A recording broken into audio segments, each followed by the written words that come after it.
Et en dehors, vous allez le voir, des élections départementales, la vie politique continue. Le conseil municipal de Strasbourg a signé aujourd'hui l'interdiction de fumer dans les lieux publics, notamment les aires de jeu. Le dispositif avait été testé pendant 1 an dans 3 parcs de la ville. Les élus de l'Eurométropole ont décidé d'étendre cette réglementation à toutes les zones de jeu de la ville. Désormais, l'interdiction de fumer s'y étend. Pour l'instant, il n'y a pas de verbalisation prévue. Mais cela pourrait être le cas si certains fumeurs se montrent récalcitrants. En complément, la ville de Strasbourg versera une subvention de 2 000 € à la Ligue contre le cancer pour que des panneaux soient apposés sur les aires de jeu.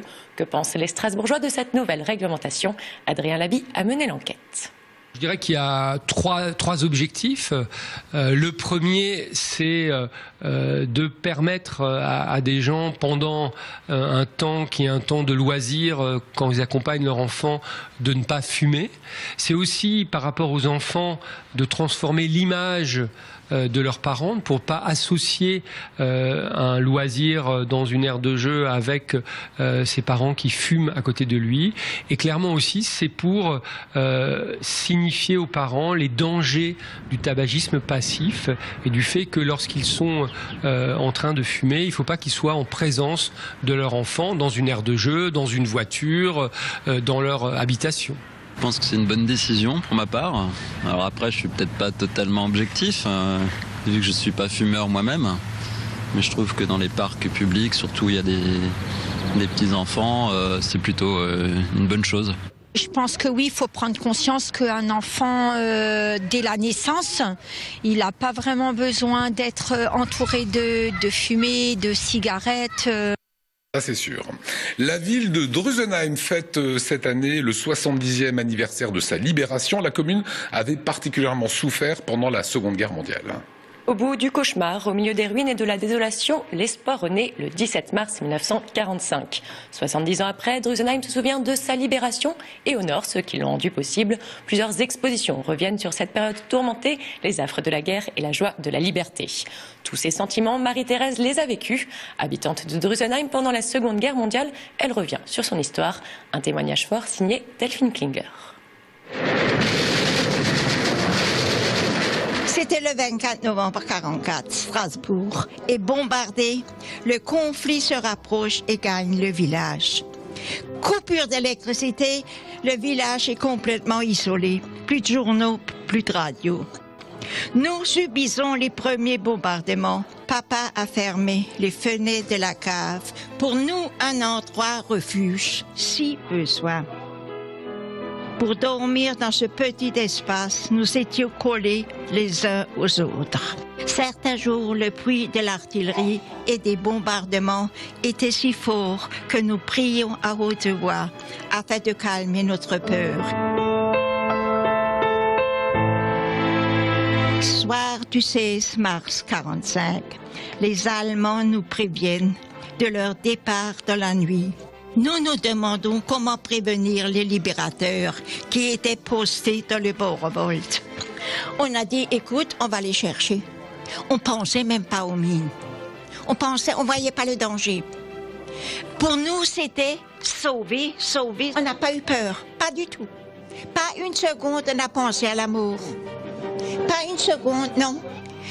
Passé 3 mois, presque 3 mois, on était. Alors, on en avait marre de rester camouflés dans la cave. Alors, il faut. Non, on n'avait pas peur. Laurent, René, mon frère et moi-même, munis de drapeaux fabriqués avec des morceaux de drap blanc, nous crions « Vive la France !» Les Allemands sont partis. Une centaine de fois pendant le parcours, les premiers soldats à sortir de la forêt étaient noirs, les suivants étaient des Français. Irène et moi-même, nous avons pleuré de joie. On a fait ça parce que on voulait être libérés. Voilà pour les libérateurs. On repart dans l'actualité avec à Mulhouse une compagnie d'assurance qui accepte de prendre en charge des automobilistes radiés. Malus élevé, alcoolémie, annulation de permis ou encore non-paiement. Dans tous ces cas, les assurances du Lyon assurent quand même les automobilistes. Des clients à risque que la compagnie mulhousienne accepte de couvrir sans pour autant les soumettre à des tarifs exorbitants. Elle prône une solution adaptée aux besoins de chacun. Explication de son directeur au micro d'Émilie Jaffrat. Je suis parti d'un constat personnel parce qu'il m'est arrivé une petite histoire où j'ai eu une annulation de permis pour perte de points. Et puis, j'ai essayé de m'assurer auprès des assurances classiques. Alors que je suis assureur depuis 13 ans, mais ce produit n'existait pas tellement sur le marché. J'ai vu les prix exorbitants qu'on proposait et puis j'ai lancé le concept donc Assurance du Lion qui assure les résiliés, malucés, que ce soit pour alcoolémie où on a une annulation de points pour une annulation de permis pour alcool ou stupéfiant ou perte de points tout simplement, sans faire une surprime aux clients. Je suis moi-même courtier en assurance, ce qui fait qu'on travaille avec 80 compagnies d'assurance. Alors si vous êtes résilié auprès d'une compagnie, je peux vous transférer votre contrat sans surcoût auprès d'une autre compagnie. C'est-à-dire, si vous avez 2 bris de glace chez nos concurrents, vous êtes résilié. 2 bris de glace en 24 mois, ça arrive à tout le monde d'avoir des bris de glace. Mais en 24 mois, vous êtes considéré comme un conducteur malchanceux. Et donc, on n'en veut pas de ce conducteur. Nous, on prend ce conducteur, on l'assure, et puis si la compagnie chez qui on le met le résilie, on le replace. Le tennisman alsacien Pierre-Hugues Herbert souffre d'une blessure à l'épaule depuis plus d'1 mois. Il est à l'arrêt pour la première fois de sa carrière. C'était le 16 février dernier, lors de l'Open 13 d'Australie. Opposé à Gilles Simon, le Strasbourgeois tombe et se luxe l'épaule droite. Une blessure qui prend du temps à guérir. Pierre-Hugues Herbert ne sait pas quand il pourra revenir à la compétition.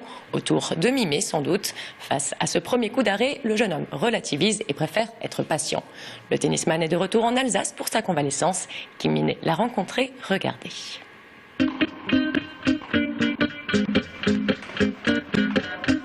Après plusieurs mois à enchaîner les tournois et à afficher de bons résultats fin 2014, Pierre-Hugues Herbert a commencé l'année fatigué.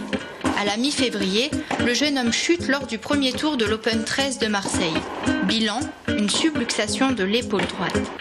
J'ai commencé par un petit lumbago un peu bête, j'ai enchaîné avec une entorse du pied et finalement une chute fin février à Marseille contre Gilles Simon, alors que le niveau de jeu était là. J'avais fait finale à l'Open d'Australie en double et donc effectivement j'étais plutôt sur une bonne lancée. Ça m'a effectivement un peu coupé dans mon élan et là maintenant ça fait 5 semaines et je reprends doucement. Qui dit blessure ne dit pas forcément coupure. Malgré une épaule abîmée, l'Alsacien de 24 ans ne lâche rien. Conscient de son état, il se ménage et ne cesse pas pour autant de fréquenter les salles de sport et les cours de tennis. Quand on est sportif et qu'on est blessé, il y a beaucoup de frustration, il faut être patient, il y a de l'attente et il y a de la rééducation, et beaucoup d'écoute au niveau de son épaule pour voir jusqu'où est-ce qu'on peut aller. C'est sûr que là ça prend beaucoup de temps, on avait annoncé 6 semaines, j'en suis à 5 semaines. Il y a des changements très lents, je dirais quasi chaque semaine, mais ça va dans le bon sens et j'espère que je vais récupérer mon épaule que j'avais avant. Pour l'instant, il n'y a pas de date fixe concernant son retour à la compétition. Pierre-Hugues Herbert prendra le temps qu'il faut pour se rétablir complètement. Son objectif ? Être prêt pour Roland-Garros. Allez, pour clore ce journal, les nouvelles applications, on le vend en poupe, c'est l'image du jour. Moins de 4 mois après son lancement, l'application Savourer l'Alsace passe à la vitesse supérieure. 84% des Français aiment les produits régionaux et 65% utilisent leur téléphone pour autre chose qu'appeler. Forte de ces constats, 15 marques alsaciennes vous proposent des offres spécifiques sur cette application mobile. En photographiant vos tickets de caisse, vous gagnez des euros et bientôt vous pourrez également en gagner en postant vos recettes de cuisine. Allez, on va parler de cinéma dans un petit instant avec notre invité Pierre Jolivet. Juste avant, il faut qu'on découvre le temps qu'il fera demain en Alsace. Regardez. Votre satisfaction est au cœur de nos préoccupations. Voiture neuve ou d'occasion, réparation toute marque, Citroën Oblinger, l'engagement qualité.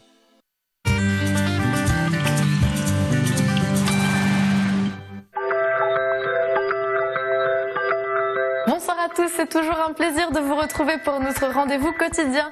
Demain matin, il semblerait que le printemps nous a bel et bien abandonnés car il nous laisse à la place du soleil des nuages, surtout le pourtour du Rhin. Mais on retrouvera également de la pluie pour le nord de la Suisse. Les températures vont elles aussi se rafraîchir en matinée, comptez une minimale de 2 degrés sur la pointe nord de l'Alsace. 4 degrés pour Ilkirch, 5 degrés à Kaisersberg ainsi qu'à Cernay. L'après-midi, le temps va s'améliorer en Alsace parce qu'on va retrouver du soleil. Malgré tout, les précipitations ne se délogeront pas du ciel suisse. Les températures n'excéderont pas les 11 degrés que l'on va retrouver sur la majorité du territoire alsacien. La minimale sera de 9 degrés à Lembach et comptez 10 degrés à Saverne. Vendredi, la pluie va s'inviter dans le ciel orinois. Les températures moyennes seront de 11 degrés pour le Bas-Rhin ainsi que le Bas-Württemberg. Comptez 10 degrés dans le Haut-Rhin et 8 degrés pour le nord de la Suisse. Demain, nous serons le jeudi 26 mars 2015. Nous fêterons les Larissa. Le soleil se lèvera à 6h20 pour aller se coucher à 18h51. Nous gagnerons donc 3 minutes de soleil. Je vous souhaite une excellente soirée sur Alsace 20.